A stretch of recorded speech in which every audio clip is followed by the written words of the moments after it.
Fala pessoal, eu sou Mauro, economista do Porquê. Começa agora mais um episódio do Economista em Tudo.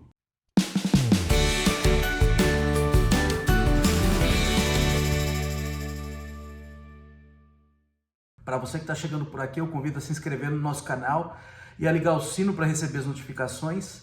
Toda semana 3 vídeos novos. Também é dar uma olhada no nosso site www.porquê.com.br, que tem bastante conteúdo escrito lá. Hoje eu vou falar da reforma tributária. A reforma tributária está andando bem no Congresso, né? Já foi aprovada o primeiro texto na Câmara e agora está indo para o Senado. A discussão continua, é um tópico super importante e essa reforma tem muita coisa boa. O nosso sistema atual, o sistema tributário atual, e o foco da reforma tributária é sobre imposto sobre o consumo, é caótico, é cheio de imposto diferente, atuando sobre etapas da produção, ele é cumulativo, ele tem imposto sobre imposto, são alíquotas diferentes para produtos muito parecidos, e a reforma está tentando atacar parte desses problemas, e ela tem um potencial real de ser transformador na economia brasileira. Então deixa eu falar sobre o sistema atual, os problemas dele e como que a proposta de reforma que está em discussão, ela ataca boa parte desses problemas, mas ela vai deixar alguns outros problemas também, que vai ter a ver com as exceções, né? Então eu queria destacar dois pontos principais da reforma tributária, né? A primeira é você ter alíquotas, unificar impostos primeiro, né? E você ter alíquotas parecidas para diversos produtos. Então hoje você tem uma situação em que você tem produtos muito parecidos com alíquotas diferentes. Então um exemplo que acho que ficou bastante famoso recentemente, que é o do bombom Serenata de Amor, que eles trocaram a composição do produto para se encaixar não como chocolate, mas como wafer. E como wafer ele paga um imposto mais baixo. Então isso é específico com relação ao IPI. O IPI sobre chocolate é 5%, imposto sobre produtos industrializados, né, que é o imposto federal, e sobre o wafer é 0%. Então, o incentivo está ali para a empresa mudar o produto para pagar menos imposto. Então, você tem produtos setores muito parecidos, produtos muito parecidos, pagando impostos diferentes. Então, o que isso acarreta no fim das contas? Isso é geral, isso é só um exemplo, mas é geral no sistema tributário brasileiro.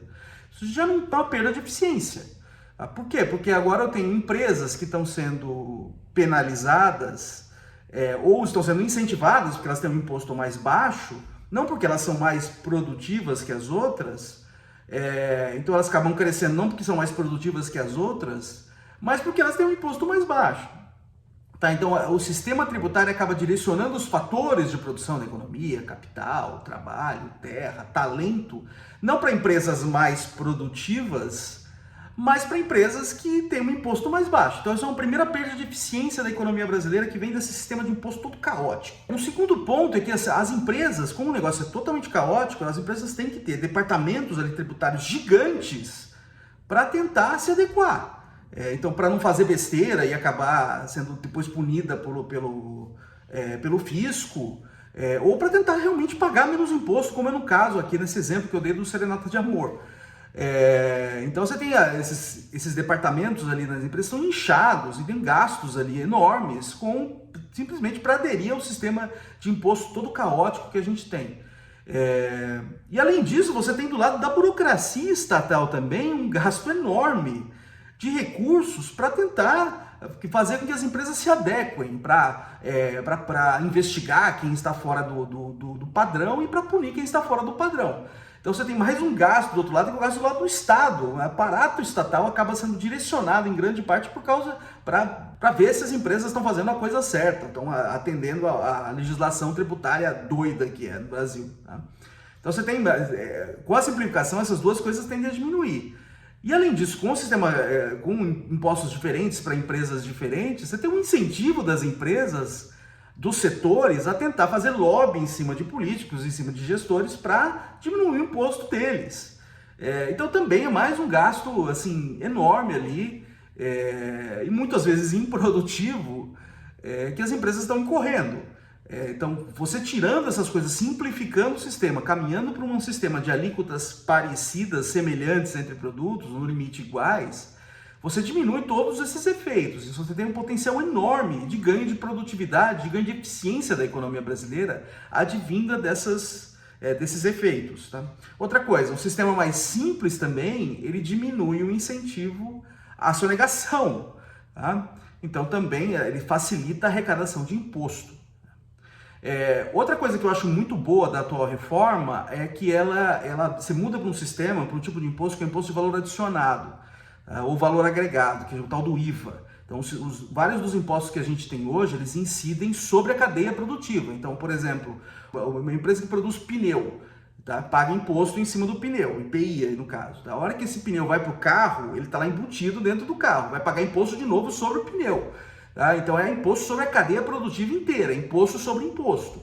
O IVA que está sendo proposto, imposto sobre valor adicionado, a empresa só paga imposto em cima daquilo que ela adicionou, o que ela pagou antes sobre o insumo dela pode ser abatido.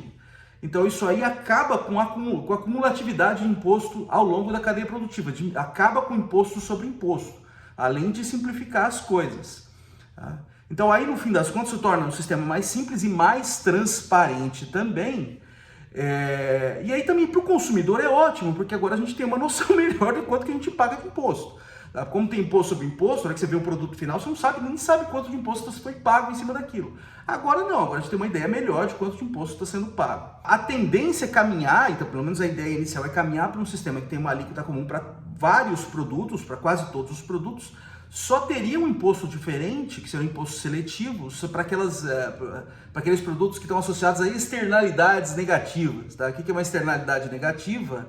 É quando, por exemplo, o consumo, a produção daquele produto gera custos para outras pessoas que vão além das pessoas que estão consumindo ou produzindo. Então, por exemplo, cigarro, bebida, atividades que tem a ver com poluição, esse tipo de coisa. Tá? Então, eu teria um imposto maior, que seria um imposto diferente sobre essas atividades produtivas, que está ali bem em linha com o que a teoria econômica prediz, né? Que você tem que tentar fazer com que essas atividades elas paguem o custo que elas geram para outras pessoas e empresas da sociedade. O imposto está ali para corrigir isso.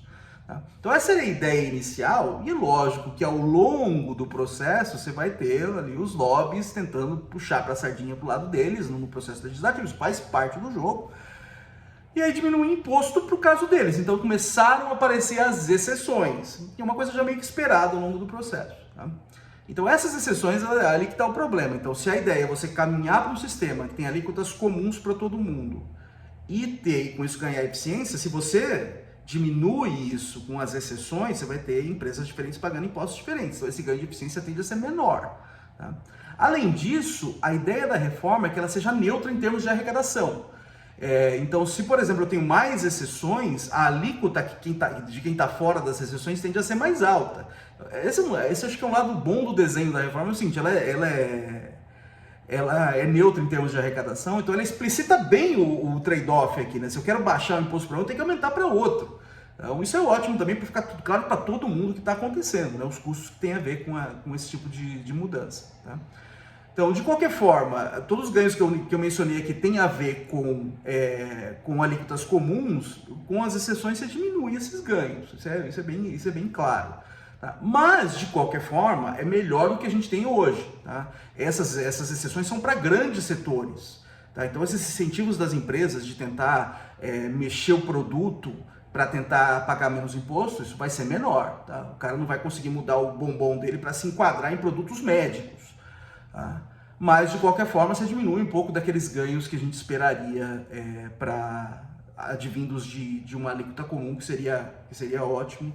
Mas, assim, a gente não vai conseguir chegar lá, essas exceções apareceram, já era esperado, mas já é melhor, já é muito melhor do que o sistema que a gente tem hoje. A proposta agora está no Senado em discussão e vindo mais coisa que a gente vai comentando aqui no Economista em Tudo. É isso aí, pessoal. Muito obrigado por ter assistido o vídeo. A gente volta a conversar mais na semana que vem. Dê uma olhada no nosso site, o endereço é www.porquê.com.br. A gente também está nas redes sociais, está aqui no YouTube, no Facebook, no Instagram e no Twitter. E é isso aí, até semana que vem. Um abraço!